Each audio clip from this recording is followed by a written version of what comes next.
Pada pembahasan kali ini, kelompok kami membahas tentang mendiagnosis penyakit asam lambung dengan menggunakan metode certainty factor. Di sini saya akan menjelaskan 2 poin, yaitu definisi pakar dan sistem pakar. Yang pertama, apa itu pakar? Pakar menurut Kamus Besar Bahasa Indonesia artinya ahli spesialis. Sedangkan definisi pakar menurut Wikipedia, pakar adalah orang yang ahli di bidang tertentu dengan kemampuan untuk menilai dan memutuskan sesuatu dengan baik sesuai dengan arahan, aturan, dan status oleh sesama ataupun halayak. Kemudian yang kedua, sistem pakar. Apa itu sistem pakar? Menurut Muhammad Dahria, Rosinda Silalahi, dan kawan-kawan, sistem pakar atau expert system adalah sistem yang menggunakan pengetahuan manusia, di mana pengetahuan tersebut dimasukkan ke dalam sebuah komputer dan kemudian digunakan untuk menyelesaikan masalah-masalah yang biasanya membutuhkan kepakaran atau keahlian manusia.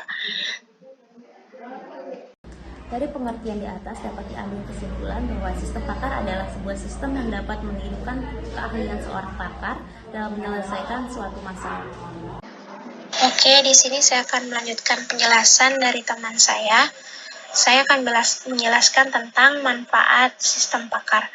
Di sini kami mengambil beberapa manfaat. Yang pertama yaitu memungkinkan orang awam bisa mengerjakan pekerjaan para ahli. Yang kedua, bisa melakukan proses secara berulang secara otomatis. Yang ketiga, menyimpan pengetahuan dan keahlian para pakar. 4. Meningkatkan output dan produktivitas. 5. Meningkatkan kualitas. 6. Mampu mengambil dan melestarikan keahlian para pakar, terutama yang termasuk keahlian langka. Yang ketujuh, ada mampu beroperasi dalam lingkungan yang berbahaya. 8. Memiliki kemampuan untuk mengakses pengetahuan. Yang terakhir, ada memiliki reliabilitas. Reliabilitas sendiri di sini adalah sejauh mana pengukuran dari suatu tes tetap konsisten setelah dilakukan berulang-ulang terhadap subjek dan dalam kondisi yang sama. Dan saya lanjutkan. Di sini sistem pakar memiliki kelebihan dan kekurangan. Yang pertama yaitu kelebihannya. Di sini ada 6 kelebihan yang akan kami sebutkan. Yang pertama, orang awam dapat mengerjakan pekerjaan seorang ahli. Yang kedua, melakukan proses secara berulang dan otomatis. 3. Meningkatkan output dan produktivitas. 4. Meningkatkan kualitas. 5. Dapat mengambil dan melestarikan keahlian para pakar. 6. Meningkatkan kapabilitas sistem komputer. Dan untuk kelemahan atau kekurangannya, di sini ada 3. Yang pertama itu untuk sistem pakar, biaya pembangunan dan perawatannya sangat banyak. Yang kedua ada sulit dikembangkan. Yang ketiga ada sistem pakar tidak 100% bernilai benar. Jadi bisa dilihat bahwa penjelasan saya di atas tentang kelebihan dan kekurangan dari sistem pakar, bisa dilihat bahwa kelebihannya lebih mendominan daripada kekurangan. Tapi untuk kekurangan mungkin bisa dilihat di sana kekurangan dalam biaya ataupun kekurangan dalam penentuannya, karena dia tidak menempati kayak 100% benar seperti itu. Oke, kali ini saya akan melanjutkan materi yang disampaikan oleh Suci Indah Salsabila, yaitu metode dan contoh kasus certainty factor. Pengertian metode certainty factor. Metode certainty factor merupakan sebuah metode yang seringkali kita jumpai dalam sebuah sistem pakar dengan berbagai macam studi kasus karena sangat cocok untuk mendiagnosis sesuatu hal yang belum pasti.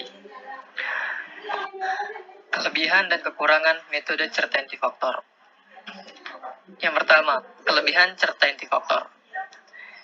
Metode ini cocok dipakai dalam sistem pakar untuk mengukur sesuatu apakah pasti atau tidak pasti dalam mendiagnosis penyakit.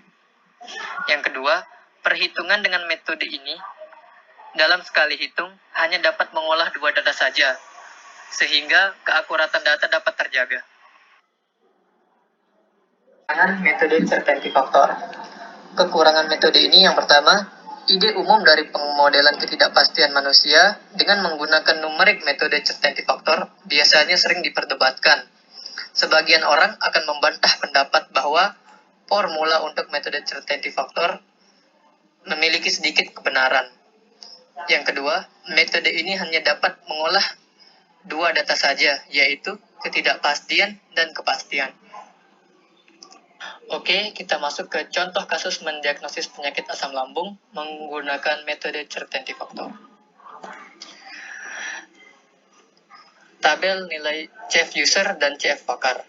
CF user di sini telah ditentukan dengan range nilai 0 itu tidak, 0,2 itu tidak tahu, 0,4 itu sedikit yakin, 0,6 itu cukup yakin, 0,8 itu yakin, dan 1 itu sangat yakin. Oke, kita masuk ke CF pakar. Yang pertama, gejala nyeri perut memiliki nilai 0,2, mual muntah memiliki nilai 0,4, pusing memiliki nilai 0,6, dan nyeri dada memiliki nilai 0,8, dan terakhir, sesak memiliki nilai 1. Dengan nama sastrawan mahasiswa Bumi Gora. Hasil diagnosisnya sebagai berikut. Yang pertama, gejala nyeri perut memiliki nilai 0 atau tidak, mual muntah memiliki nilai 0 atau tidak, pusing memiliki nilai 1 atau sangat yakin, nyeri dada memiliki nilai 0,8 atau yakin, dan sesak memiliki nilai 0 atau tidak.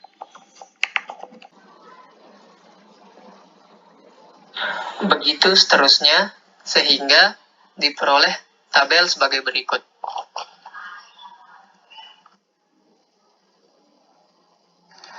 Dari tabel tersebut, kita gabungkan nilai CF dari masing-masing kaedah.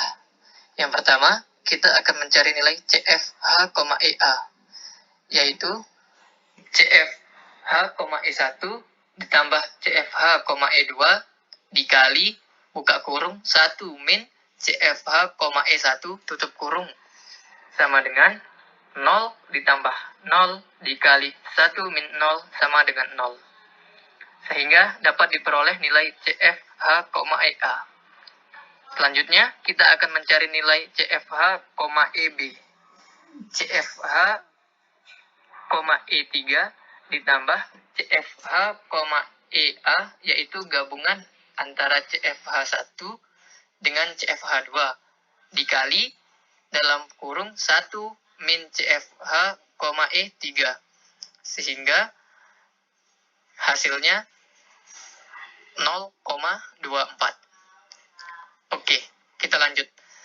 Kita akan mencari nilai CFH,EC, yaitu CFH,E4 ditambah CFH,EB dikali 1 min CFH,E4 sama dengan 0,64 ditambah 0,24 dikali tutup kurung 1 min 0,64, sehingga hasilnya 0,3168.